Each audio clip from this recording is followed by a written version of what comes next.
ये जो हमने हमारे मन में बिठा लिया है कि जनसंख्या बढ़ने से गरीबी बढ़ती है या जनसंख्या बढ़ने से बेकारी बढ़ती है, ये सिद्धांत ही गलत है। दुनिया में एक अर्थशास्त्री हुआ था जिसने कभी 450 या 500 साल पहले ये सिद्धांत प्रतिपादित किया था।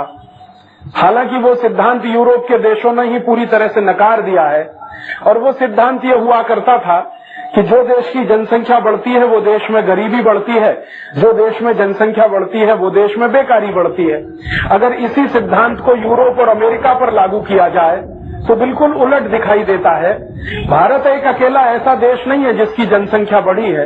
पिछले 50 वर्षों में, 100 वर्षों में दुनिया के कई देशों की जनसंख्या बढ़ी है। अमेरिका की जनसंख्या बढ़ी है, फ्रांस की जनसंख्या बढ़ी है, जर्मनी की बढ़ी है, जापान की बढ़ी है, चाइना की बढ़ी है, और चाइना की तो सबसे ज्यादा बढ़ी है। अमेरिका की जनसंख्या पिछले 50 वर्षों में 2 गुने से ज्यादा हो गई है। ब्रिटेन की जनसंख्या और पूरे यूरोप की जनसंख्या पिछले 50-55 वर्षों में लगभग 3 गुनी बढ़ गई है। लेकिन देखने में ये आता है कि जिस यूरोप की जनसंख्या पिछले 50-55 वर्षों में 3 गुनी बढ़ी है, उस यूरोप में अमीरी पिछले 55 वर्षों में 1000 गुनी बढ़ चुकी है। गरीबी नहीं बढ़ी है, अमीरी बढ़ी है। जिस अमेरिका की जनसंख्या पिछले 55 वर्षों में लगभग 2 गुने से कुछ ज्यादा हो गई है, वो अमेरिका में पिछले 55 वर्षों में अमीरी लगभग 1000 गुनी बढ़ चुकी है। तो अमेरिका और यूरोप के देशों में जनसंख्या बढ़ने से अमीरी आती है, तो भारत में जनसंख्या बढ़ने से गरीबी क्यों आनी चाहिए? और अगर भारत में जनसंख्या बढ़ने से गरीबी आती है तो अमेरिका और यूरोप में भी जनसंख्या बढ़ने से गरीबी आनी चाहिए, क्योंकि सिद्धांत दुनिया में सर्वमान्य हुआ करते हैं। सिद्धांत कभी किसी देश की सीमाओं में नहीं बंधा करते। अगर कोई एक थीसिस है, कोई एक थ्योरी है, कोई एक सिद्धांत है कि जनसंख्या बढ़ने से गरीबी बढ़ती है, जनसंख्या बढ़ने से बेकारी बढ़ती है, तो जनसंख्या तो दुनिया के तमाम देशों की बढ़ी है। लेकिन भारत छोड़कर बहुत सारे देशों में ये देखा जा रहा है कि वहां तो जनसंख्या के साथ साथ अमीरी बढ़ रही है और यहां जनसंख्या के साथ गरीबी बढ़ रही है। आप सुनेंगे तो हैरान रह जाएंगे। डेनमार्क नाम का एक देश है, स्वीडन नाम का एक देश है, नॉर्वे नाम का एक देश है। वहां की सरकारें ज्यादा से ज्यादा बच्चे पैदा करो इसके लिए अभियान चलाती है। और जिस सरकारी कर्मचारी को एक बच्चा है और उसको दूसरा हो जाए तो तुरंत उसका प्रमोशन हो जाता है, और तीसरे बच्चे पर अधिकारी हो जाता है, ऑफिसर हो जाता है। चौथा हो जाए तो उसको जितनी बड़ी रैंक चाहिए उतनी मिलने की संभावनाएं हो जाती है।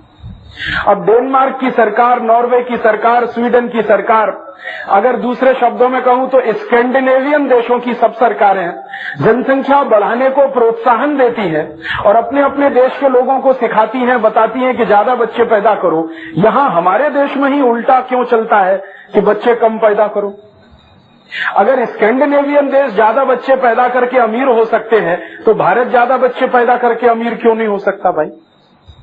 या अगर वो ज्यादा बच्चे पैदा करके गरीब नहीं हो रहे हैं तो हम ही ज्यादा बच्चे पैदा करके गरीब क्यों हो रहे हैं? ये एक बड़ा प्रश्न है जिसको मैं खोलना चाहता हूं आपके सामने। और ये इसलिए खोलना चाहता हूं कि हमारे मन में बहुत सारी गलतफहमियां बैठी हुई हैं जनसंख्या को लेकर और गरीबी को लेकर। मैं आपको निवेदन ये करना चाहता हूं कि जनसंख्या का किसी भी देश की गरीबी से कोई लेना देना नहीं, बेरोजगारी से जनसंख्या का कोई संबंध नहीं। और ये सिद्धांत जिसको दुनिया में 400-450 साल पहले किसी एक अर्थशास्त्री ने, जिसको अब यूरोप के देश अर्थशास्त्री भी नहीं मानते, उसने कभी कह दिया था, वो हमने पकड़ के रख लिया। यूरोप के देशों में वो सिद्धांत कभी का नकारा जा चुका है कि जनसंख्या बढ़ने या गरीबी बढ़ने का सीधा कोई संबंध है। ऐसा कोई संबंध नहीं है, बल्कि भारत की गरीबी का संबंध कोई दूसरा है। और भारत की गरीबी का संबंध क्या है, एक दिन ये मेरे समझ में आया। मैं एक बार एक अंतर्राष्ट्रीय सेमिनार में भाग ले रहा था। मेरे साथ कुछ विदेशी वैज्ञानिक थे जिनसे मैं चर्चा कर रहा था। तो स्कैंडिनेवियन कंट्रीज के कुछ वैज्ञानिकों से मैंने ये प्रश्न पूछा कि आपके देश की सरकार बच्चों को ज्यादा पैदा करो ऐसा अभियान चलाती है, ऐसा क्यों है आपके यहाँ? तो उन्होंने कहा, आप जानते हैं कि हमारे यहाँ काम करने वाले लोग बहुत कम हैं और काम हमारे पास ज्यादा है, तो हमें तो ज्यादा से ज्यादा लोग चाहिए जो काम कर सकें। तो मैंने कहा, यही तो सिद्धांत भारत के लिए भी है। तो उन्होंने कहा, नहीं नहीं, हम चाहते हैं कि भारत की जनसंख्या कम रहे, हमारी जनसंख्या बढ़ती जाए। तो मैंने कहा ये कैसे होने वाला है? भारत की जनसंख्या कम रहे और तुम्हारी संख्या बढ़ती जाए, माने गोरे लोगों की संख्या बढ़ती जाए और हम सांवले लोगों की संख्या कम होती जाए, ताकि एक बार फिर तुम हमारे ऊपर कब्जा करने में सफल हो जाओ। तो उन्होंने कहा नहीं राजीव भाई, बात कोई दूसरी है। तो मैंने पूछा क्या बात है, जरा बताओ तो सही। तब एक वैज्ञानिक ने बहुत छोटे छोटे दबे दबे शब्दों में मुझे जो कहा वो मैं आपसे शेयर करता हूं। उसने कहा कि देखिए बात तो सच्ची ये है कि हम यूरोपियन देशों के पास संसाधन नहीं है, जिसको आप नेचुरल रिसोर्सेज कहते हैं, प्राकृतिक संसाधन कहते हैं, ईश्वर प्रदत्त संसाधन कहते हैं, वो हमारे पास नहीं है। हमको भगवान ने संसाधन नहीं दिए हैं और ये बिल्कुल सच बात है। कभी आपको यूरोप जाने का मौका मिले तो आप जाकर देखेंगे, यूरोप दुनिया का सबसे गरीब इलाका है संसाधनों के मामले में, प्राकृतिक संसाधनों के मामले में। और इतना ही नहीं है, मौसम के मामले में और भी ज्यादा गरीब है।